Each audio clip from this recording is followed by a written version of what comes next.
Guardando il centro storico, il monumento che spicca ai nostri occhi è l'imponente Duomo, dedicato ai santi Prosdocimo e Donato. La facciata è in stile neoclassico e riprende le architetture del rinascimentale Palladio.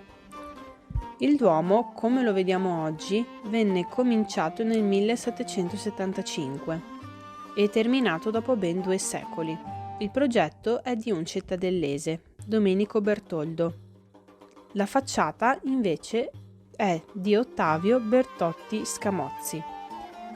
Un terzo architetto subentra ai lavori, Carlo Barrera, il quale terminò la facciata e gli interni.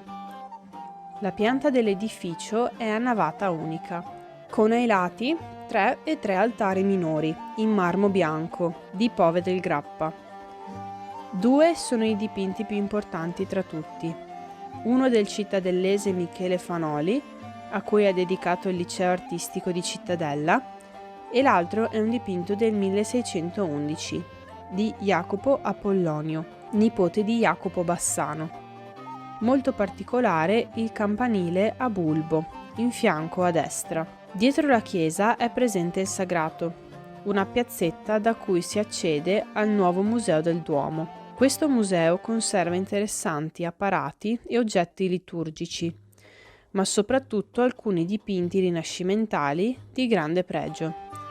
La cena in Emmaus di Jacopo da Bassano e il compianto sul Cristo morto di Andrea da Murano.